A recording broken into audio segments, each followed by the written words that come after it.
Oke, kita lanjut lagi ya. Jadi untuk keluhan perubahan warna urin, nah ini bisa disebabkan oleh adanya suatu infeksi, di mana urinnya itu tidak berwarna jernih atau merah kalau dia hematuria ya. Tapi pada keluhan karena infeksi, biasanya dia urinnya berwarna keruh dan berbau busuk. Nah ini karena adanya kuman ya. Nah, kuman penyebabnya itu biasanya Neisseria gonorrhoeae atau Chlamydia trachomatis. Nah, jadi ini keluhannya itu urinnya berbau busuk, kemudian warnanya keruh, bukan jernih seperti biasa.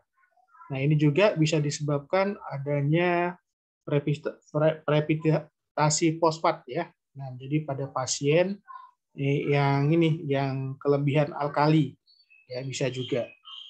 Nah, selain itu juga bisa juga pada pasien yang mengalami fistula pada limfenya. Jadi ada cairan limfe yang seperti susu ya keluar bersama urin.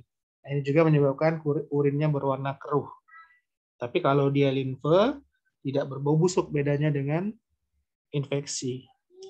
Nah, kemudian bisa juga pada genitourinaria itu keluhannya berupa adanya massa, ada benjolan ya. Jadi ada benjolan baik dia terlihat ataupun cuma bisa diraba pada perut bagian atas ya atau pada daerah-daerah yang lain. Nah, kalau pada perut bagian atas itu mungkin ada tumor ginjal, ada hidronefrosis ya atau polikistik ginjal. Nah, ini pembesarannya massanya akan terlihat pada atau teraba di bagian perut bagian atas. Kalau pembesaran limfe pada leher mungkin menunjukkannya ada metastase tumor ya. Jadi kalau ada pembesaran kelenjar limfe juga sampai ke leher, pembesarannya benjolannya.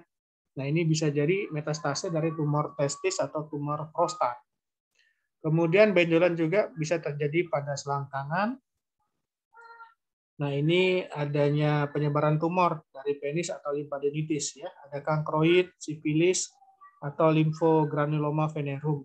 Ini terjadi benjolan pada alat kelamin laki-laki atau perempuan ya. Nah, keluhan pada skrotum biasanya adanya massa ya, biasanya zakarnya buah zakarnya atau testisnya itu membesar, kemudian terdapat bentukan berkelok-kelok seperti cacing di dalam kantong. Ini disebut dengan varikokel ya. Tadi varikokel itu adalah pelebaran venanya melebar. Makanya dia membentuk bentukan seperti cacing ya.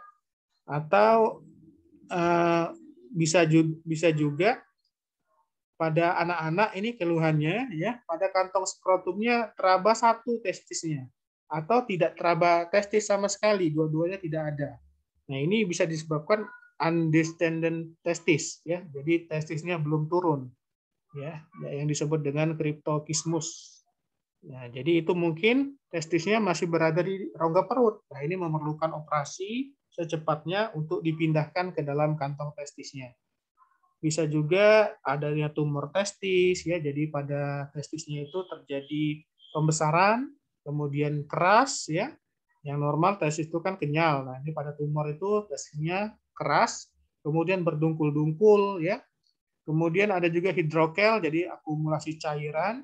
Ada spermatokel tadi itu adalah penyumbatan pada bagian epididymisnya, hematokel atau hernia skrotalis. Nah, hernia skrotalis ini pada saat dia mengedan atau batuk ya, pada ininya skrotumnya akan ini keluar usus ya. Jadi dari rongga perut bagian bawah itu ada hernia, kemudian dia akan masuk ke dalam uh, ususnya. Ususnya itu akan masuk ke dalam skrotumnya. Nah, sehingga ditemukan pembesaran. Ya.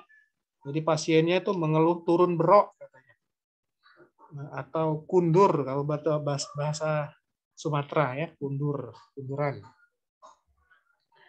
Nah, kemudian yang kelima, biasanya juga pasien datang karena keluhan disfungsi seksual. Jadi bisa karena libidonya menurun, ya, atau kekuatan ereksinya menurun, atau dia ejakulasi retrograd, ya, jadi waktu dia ejakulasi air maninya tidak keluar, atau tidak pernah orgasme atau ejakulasi dini. Nah, ini biasanya dikeluhkan oleh laki-laki kalau yang dia disfungsi ereksi, jadi terjadi penurunan ini ya, penurunan ereksinya, kualitas ereksinya. Nah, ini terjadi pada pasien diabetes mellitus biasanya, atau psikologis juga bisa.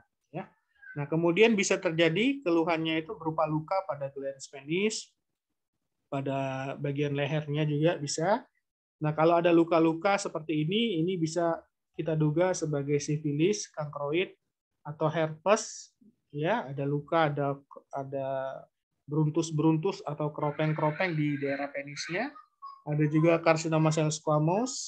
Nah, kemudian ada kutil juga. Ini bisa dikeluhkan oleh pasien sehingga pasien berobat kepada kita. Ya.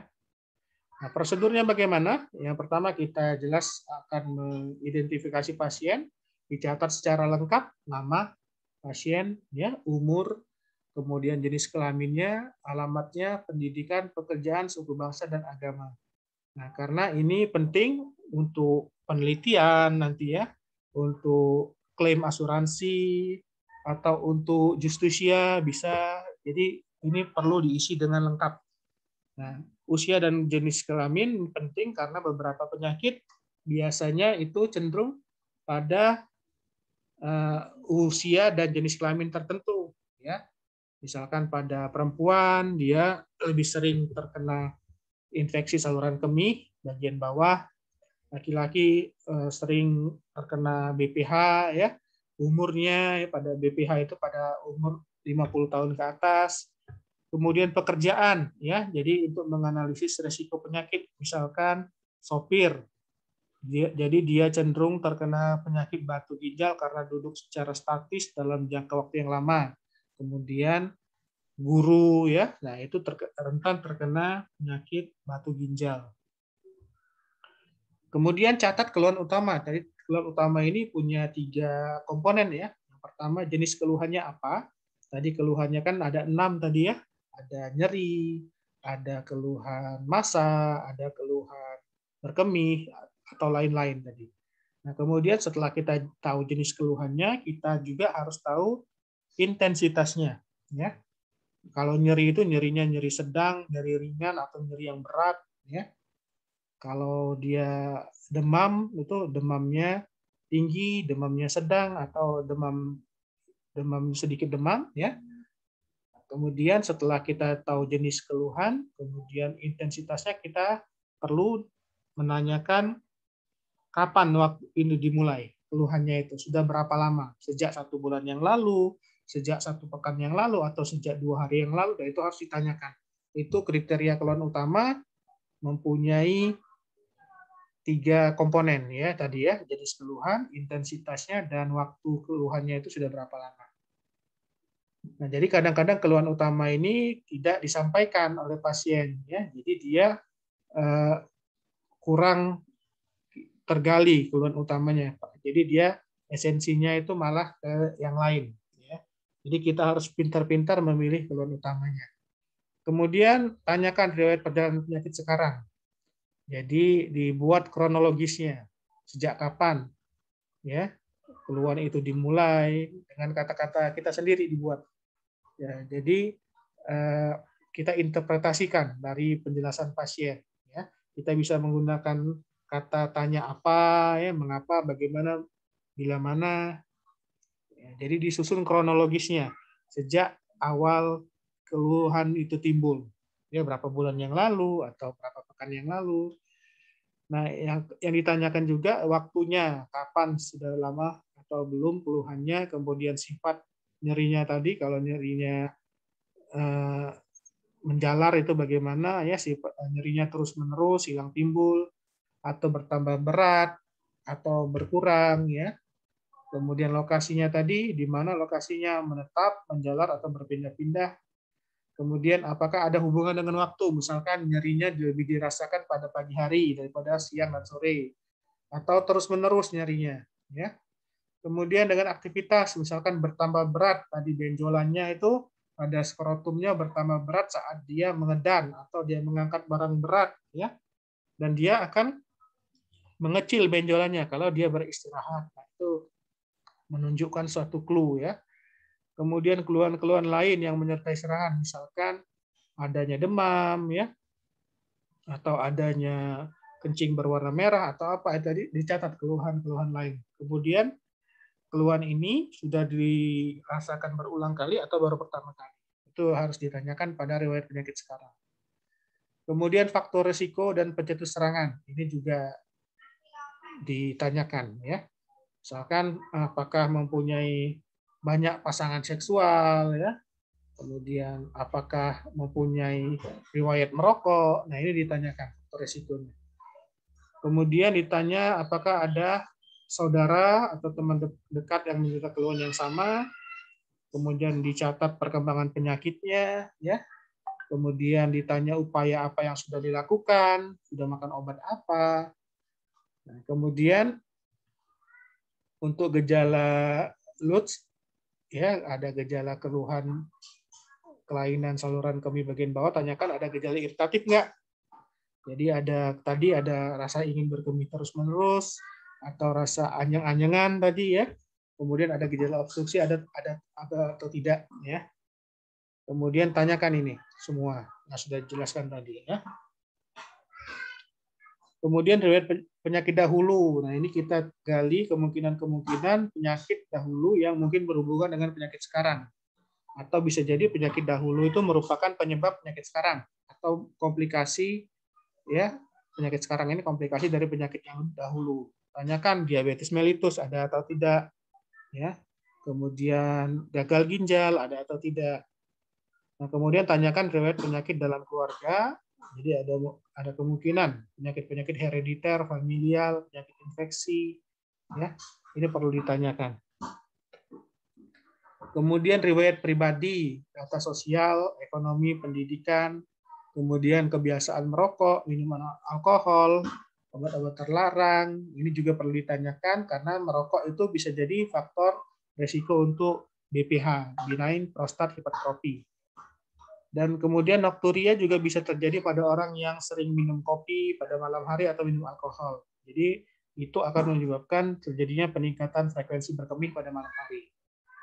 Kemudian bila ada indikasi, tanyakan riwayat perkawinan, riwayat kebiasaan seksualnya, ya. Apabila dia tadi ada keluhan, misalkan tadi kencingnya keruh, ya, kemudian berbau busuk, tanyakan apakah dia punya pasangan seksual yang berganti-ganti, ya. Kemudian untuk mencurigai batu ginjal, kita tanyakan diet sehari-hari, bagaimana, apakah dia dietnya tinggi purin, ya, atau dietnya tinggi kolesterol, bisa juga, atau dietnya kurang minum, ya, kurang konsumsi cairan. Nah, jadi ini yang harus kalian lakukan. Yang pertama, harus membina hubungan dokter pasien. Kalian ucapkan salam dulu sebelum memulai wawancara, perkenalkan diri. Kemudian kalian menjelaskan dulu kepentingan penggalan informasinya. Kemudian kalian minta kesetujuan dan izin dari pasien untuk melakukan anamnesis. Jangan lupa ini. Kalau pasien yang tidak bersedia dilakukan anamnesis, jangan lakukan. Ya. Kemudian proseduralnya, pertama identitas pasien harus diisi dulu, nama, umur, jenis kelamin, ya, agama, pekerjaan, suku bangsa, dan lain-lain ditanyakan. Kemudian tanyakan riwayat penyakit sekarang. Jadi keluhan utamanya apa? Ya. Nah, biasa kita tanyakan kepada pasien, Bapak datang ke sini karena kenapa, Pak? Ya, apa yang menyebabkan Bapak datang ke sini? Gitu. Itu yang kita gali. Jadi keluhan utama. Kemudian kita setelah itu menanyakan keluhan tambahannya. Kemudian riwayat penyakit sekarang, jangan lupa waktu atau lamanya keluhan, sifatnya, lokalisasi dan penyebarannya. Kalau dia nyeri tadi ya, nyerinya lokal atau dia menyebar. Kemudian hubungan dengan aktivitas atau waktu. Kemudian keluhan yang mendahului serangan ada atau tidak. Kalau kemudian keluhan itu muncul pertama kali atau sudah berulang. Kemudian faktor resiko, riwayat keluarga dan keluhan yang sama. Kemudian perkembangan penyakit dan upaya pengobatan. Nah, kemudian ingat ini, apabila ada keluhan mikturisi, tanyakan ada keluhan dia dengan kencingnya, ya, tanyakan apakah ada gejala kesulitan mulai berkemih atau resistensi ya. Bapak, apakah Bapak waktu mau berkemih itu mengedan dulu, Pak, atau nunggu dulu lama baru berkemih? ya. Kemudian apakah pancaran miksinya melemah, apakah kencingnya terputus-putus, atau ada rasa tidak puas atau menetes setelah kencing, ya, atau tidak mampu menahan kencing. Nah, itu yang disebut dengan gejala obstruksi, ya. Nah, kemudian gejala iritatif tadi, ya. Apakah frekuensinya meningkat, apakah keinginan untuk kencingnya itu lebih tidak bisa ditahan, ataukah ada nyeri saat berkemih. Kemudian tanyakan apakah warna urinnya berubah, ya. Apakah warna urinnya itu warna merah atau bening atau dia keruh. Kemudian pernah keluar batu atau tidak. Nah, jadi kadang-kadang pasien dengan keluhan batu saluran kemih, kadang-kadang batu yang sangat kecil, yang kurang dari setengah sentimeter, itu bisa keluar sendiri. Jadi kencingnya berpasir, ya. Nah, jangan lupa tanyakan ini, pernah nggak kencingnya ada pasirnya atau keluar batu. Nah, ini biasanya adalah batu saluran kemih, ya. Nah, kemudian tanyakan riwayat penyakit dahulu. Pernah trauma nggak, ada operasi nggak, obat-obatan yang dimakan, ya.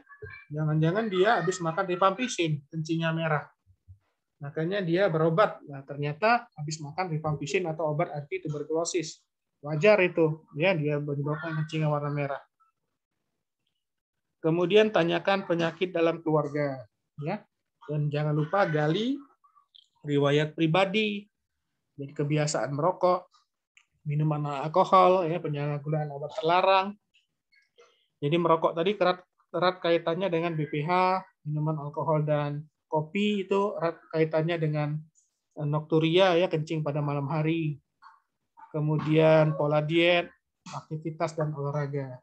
Kemudian bila ada indikasi ini, kalau misalkan dia tadi ada keluhan kencing yang berdarah atau dia keluhannya nyeri saat buang air kecil, ada indikasi lah istilahnya. Kalian boleh bertanya tentang riwayat perkawinan atau kebiasaan seksualnya, harus ditanyakan, ya. Nah, setelah itu kalian catat semua data-data yang penting, ya. Kemudian kalian melakukan cross check, kalian parafrasekan, jadi diulang lagi pernyataan pasien tapi dengan bahasa kalian sendiri. Jadi kalian cross check, kemudian kalian melakukan umpan balik. Jangan lupa menanyakan apakah ada hal yang kurang jelas atau pertanyaan yang kurang jelas. Kemudian catat hasil anamnesis yang mendukung untuk penegakan diagnosis. Kemudian simpulkan, ya. Nah, disimpulkan itu berarti kita sudah memilih beberapa alternatif dari diagnosis. Dari sekian banyak diagnosis kita menegakkan beberapa diagnosis yang mungkin, ya. Dan kita akan konfirmasi dengan pemeriksaan fisik, kemudian nanti pemeriksaan penunjang. Nah, ini harus kalian lakukan dengan percaya diri, ya. Jadi jangan sampai kalian terlihat tidak percaya diri. Jadi kemudian harus bersikap empati. Jadi kita itu sifatnya memberikan ini, ya. Kita itu merasakan apa yang dia pasien rasakan. Jadi kita tahu sakit itu tidak enak dan sakit itu merupakan ujian, ya. Jadi kita harus bersifat empati. Kemudian tidak bertanya seolah-olah melakukan interogasi seperti polisi menanyai tersangka. Jangan seperti itu, ya. Nah, kita harus bertanya dengan sopan, jadi tidak memaksa, ya. Nah, kemudian kita menghormati pasien karena pasien itu ya sama kedudukannya sama kita.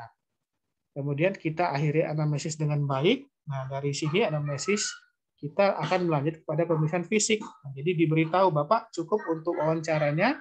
Selanjutnya kita akan melakukan beberapa tindakan untuk pemeriksaan fisik. Mungkin tidak nyaman, akan menimbulkan suatu rasa tidak enak, ya, atau nyeri. Nah, apakah Bapak bersedia kita lanjutkan ke pemeriksaan fisik? Seperti itu. Jadi diminta izin dan diakhiri dengan baik.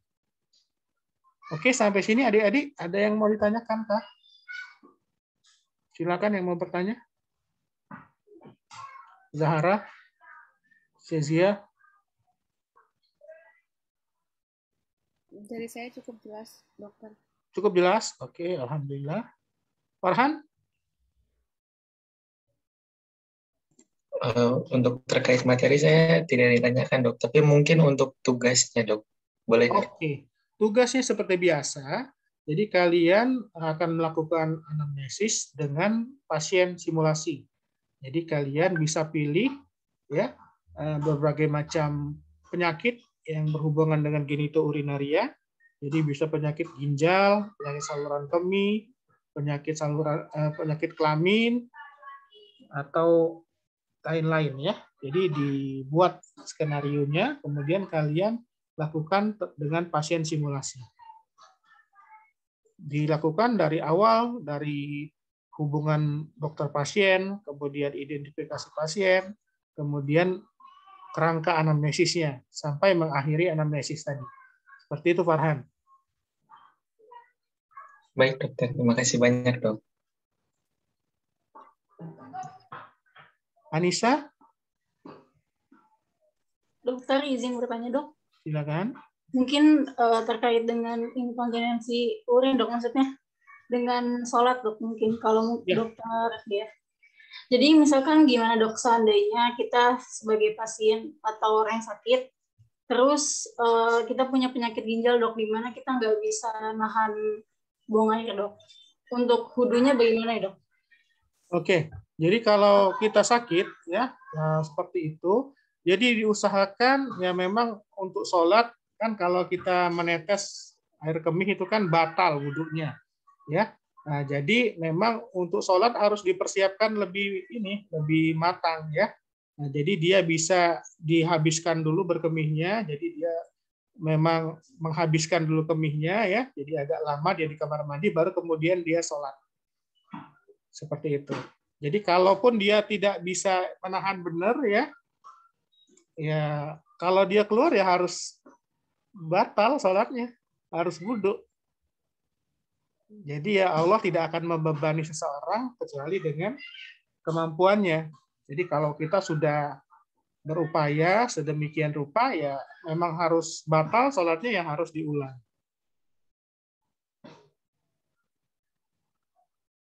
Seperti itu. Terima kasih, Dok.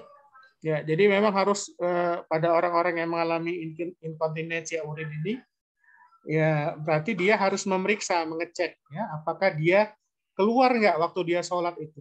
Ya, jadi dia bisa pakai celana dalam atau pakai apa gitu ya. Jadi waktu dia selesai sholat, kalau dia tidak terasa keluar, pas dia selesai sholat dia periksa basah, berarti dia keluar dong urinnya.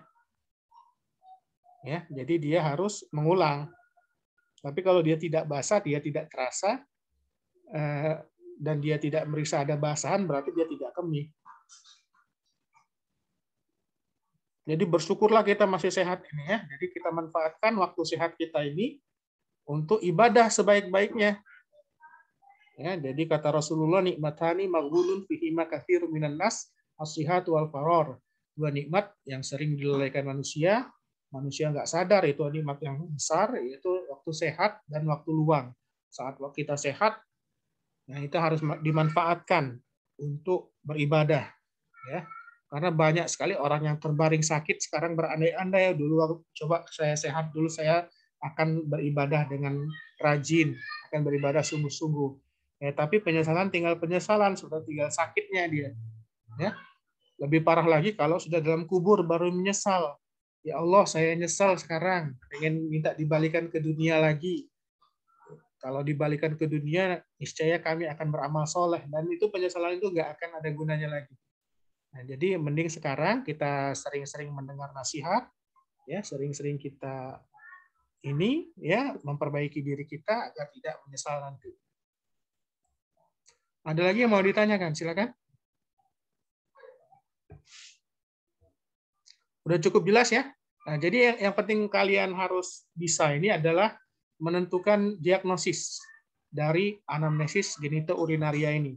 Jangan sampai tidak bisa kalian menemukan, ya, tidak bisa menemukan penyakit-penyakit yang berhubungan dengan keluhan genitourinaria. Jadi secara umum penyebab penyakit itu ada karena infeksi, ya, ada karena trauma, ada karena metabolisme persarafan, ya, ada benda asing atau ada keganasan. Nah, ini yang biasa menyebabkan keluhan pada genitourinaria. Kalau tidak ada lagi pertanyaan, kita cukupkan dulu sampai di sini. Untuk tugasnya kalian lakukan simulasi anamnesis keluhan genitourinaria, ya. Jadi kalian masing-masing membuat video. Untuk mempermudah kalian bisa mencari informasi kira-kira keluhan-keluhan apa saja yang sering ditemukan di klinik, ya, untuk pasien keluhan genitourinaria. BPH itu sering, ya. Kemudian infeksi saluran kemih sering juga, kolik renalis juga sering, batu saluran kemih, batu ginjal itu juga sering. Oke, kalau tidak ada lagi kita cukupkan sampai di sini. Mudah-mudahan bermanfaat. Insya Allah kita ketemu di pertemuan kedua untuk mereview simulasi kalian. Kita cukupkan dulu sampai di sini. Subhanakallahumma bihamdika asyhadu an la ilaha illa anta astaghfiruka wa atubu ilaik. Assalamualaikum warahmatullahi wabarakatuh. Waalaikumsalam warahmatullahi wabarakatuh.